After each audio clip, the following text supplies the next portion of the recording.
गुरुदेव, राधा वल्लभ श्री हरिवंश, आपके चरणों में दंडवत प्रणाम। गुरुदेव, आपकी कृपा से YouTube पर वीडियो देखकर मैं आपको मन से अपना गुरु मान चुका हूँ। गुरुदेव, आपकी कृपा से रोज हमें गुरु मानो चाहे न मानो, गुरु वाणी मानो। हमारे मानने से काम नहीं चलेगा। हम तुम्हें पक्की बात कहते हैं, हमारी बात मान लो, गुरु की वाणी मान लो। अगर गुरु तो बनाने वाले लाखों लोग हैं, गुरु मानने वाले लाखों लोग, लेकिन गुरु के मानने वाले कितने हैं? गुरु को मानने वाले लाखों लोग हैं, लेकिन गुरु की मानने वाले कौन है? और यहाँ काम बनता है गुरु की मानने वाले। गुरु की बात मान लो। वो जो आदेश कर रहे हैं, जो उपदेश कर रहे हैं, वैसे आप अपना जीवन बना लो। आप हमारे लाडले हो। आप हमसे कहो कि हम आपको गुरु मानते हैं और हमारी बात ना मानो, आप हमारे प्यारे नहीं बनोगे।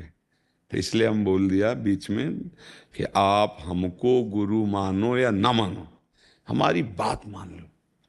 तुम्हारी बात ना मानोगे तो गुरु मानने से कुछ नहीं होना। हम तुम्हें बता रहे हैं, ये पांच भौतिक शरीर है, कुछ दिन का है, ये गुरु नहीं हो सकता।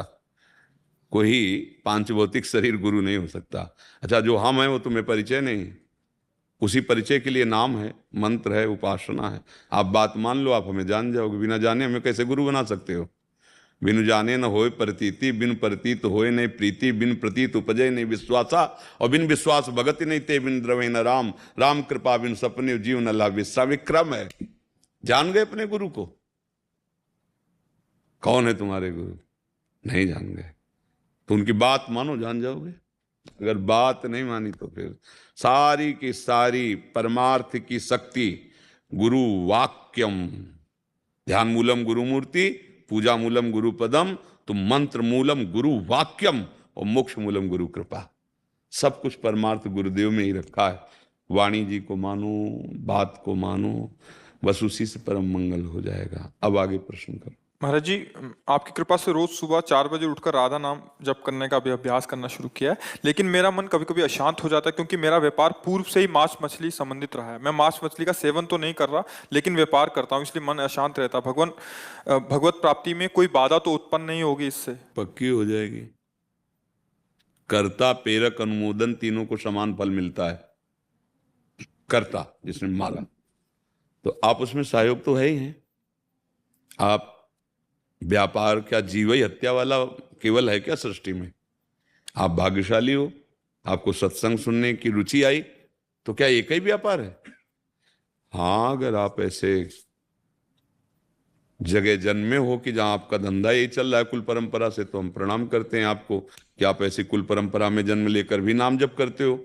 यदि नहीं है तो छोड़ दो। जैसे सदन जी थे ना, तो मांस जाकर के, कसाई के घर में जन्म हुआ था, तो मांस जाकर के वहां से ले आते खरीद के और उसको थोड़ा बेच देते, जो मुनाफा होता उससे माता पिता की सेवा भजन करते थे, क्योंकि उनके कुल के। अगर आपका ऐसा कुछ है तो देख लो, अगर आप ऐसे नहीं हैं तो छोड़ दो।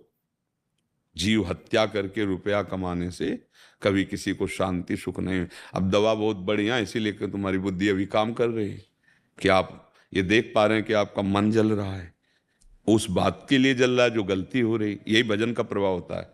तो अगर आप ऐसे, आपका है क्या कुल परंपरा से व्यापार? यही मान लेते हैं आपकी सैलरी 24,000 है, अगर उसमें से 5,000, मतलब आपके बाप बाबा दादा यही सब करते चले आए। हाँ, तो ठीक है, जो कर रहे हो करते रहो, क्योंकि अपने फिर गीता का एक सूत्र लागू होता है, स्वधर्मो निधनो श्रेया पर धर्मो भयावहा।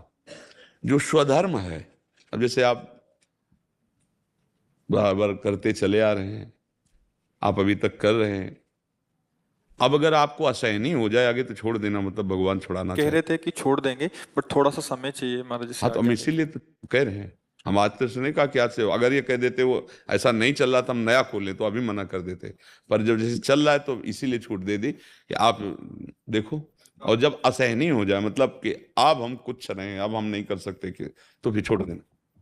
और ये नाम सब करा देगा, नाम आपको उठा के ऐसी जगह बैठा देगा जहाँ, और ये चिंता मत करो कोई कि हमारा भरण पोषण कैसे चलेगा। ये अज्ञान के कारण चिंता करते हो। और भी बहुत से कर्तव्य करो। भगवान का नाम विश्व भरण पोषण करने वाला विश्वम्भर है। तो तुम तो मनुष्य हो तो देख पा रहे, इतने कितने जीव हैं, 84 लाख योनियां, भगवान सबका भरण पोषण करते हैं, सबको भोजन पहुंचाते, सबको पानी पहुंचाते।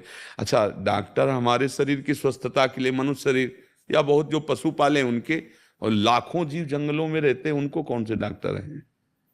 बड़े स्वस्थ रंगीले छबीले, देखो छलांगे लगा रहे, गरज रहे, क्या है? उनको कौन दे रहा है सब खान पान? जो जंगली हैं उनसे बलवान घर वाले नहीं होते पशु, वो बहुत स्वस्थ, देखो ना एकदम, क्यों? वो हरि के सहारे हैं। रहीमन बो भेषज करत, व्याधि न छाड़त साथ, और खग मृग बसत अरोग बन, हरि अनाथ के नाथ। समझ रहे ना? हाँ, तो बच्चा जब ऐसा आ जाए तो हिंसा तो किसी तरह भी सुखकारी नहीं है किसी भी जीव की। जितने हमारे अंदर प्राण है ना, जीवात्मा है, उतने चींटी में है। जानबूझ के किसी जीव की हिंसा करना, ये हम मनुष्यों के लिए नहीं, राक्षसों के लिए तो है, आसुरी प्रवृत्ति वालों के लिए है, लेकिन अपने लोग तो हमें लगता है बचना चाहिए। तो अगर बच्चा जब आपको ऐसा लगे तो भले लेबरी कर लो, नहीं लो, नहीं ईंट गारा वाला, किसी की हिंसा तो नहीं, अपने शरीर को पीड़ा दे के और जो पैसा मिले अपने परिवार का भरण पोषण करो। एक ही, और देख लेना 4 दिन भले दुख पाओ, क्योंकि धर्म पे आने के लिए जब कदम रखोगे तो पाप बाधा पहुंचाते हैं, किसी रूप में भी वो आपको रोकने की चेष्टा करें, और अगर आगे कदम बढ़ गया तो सुख ही सुख है। जहां पाप नष्ट हुए फिर सुख सिंधु है भगवान। सुखी मीन जिमि नीर अगाधा, तिमि हरि शरण न एको। नाम जप करो और बस कोशिश करो कि जितना हो सके हम किसी को दुख न दें। परहित सरिस धर्म नहीं भाई, पर पीड़ा सम। हमें तो लगता है कैसा निर्दयी स्वभाव हम लोगों का हो गया, पशुओं को काट करके भूंज करके खाना। अब देखो यहां से शुरू हुआ, फिर इसके बाद बेविचार प्रवृत्ति बड़ी कि बाल बच्चे, पराई बहन, बेटी, माता, उनके साथ ऐसा व्यवहार, राक्षसी व्यवहार, जैसे घटनाएं होती है ना, तो समझ में आता है मनुष्य कैसे कर सकता है ऐसा, मनुष्य कैसे कर सकता है, ये तो राक्षस ही है। तो आ गई ना तमोगुणी राक्षसी वृत्ति। और वो राक्षस कौन है? हमारे अंदर बैठा हुआ। 2 हैं, बुद्धि के 2 स्वरूप हैं, एक है सुमति, एक है कुमति। अगर कुमति वाले आचरण करेंगे तो राक्षस हो जाओगे, और सुमति वाले आचरण करोगे तो महात्मा हो जाओगे, रक्षा करने वाले बन जाओगे। आप ही के अंदर सब बैठा है, सुमति कुमति सबके उर राही। जहां सुमति तहां संपत्ति नाना, और जहां कुमति तहां विपत्ति निदान। ढेर सारी विपत्तियां आ जाएंगी। कल आपके मांस में सड़न शुरू होगी, कैंसर की, अन्य रोगों की, तब जब बता देगा 2 महीना रह गए मरने के, फिर और जब यहां से जाओगे इस कमरे को खाली करके, तब फिर जो हिसाब किताब होगा, ये है भारतीय कानून और वो है भागवतिक कानून, जहां किसी भी सपोर्ट की जरूरत नहीं, साक्षी की जरूरत नहीं है। वो अपने आप, जैसे होता है ना कि यहां से पैसा डालो, अपने आप आपको रास्ता खाली, आप निकल जाओ, ऐसे वहां अपने आप सिस्टम सब चालू है।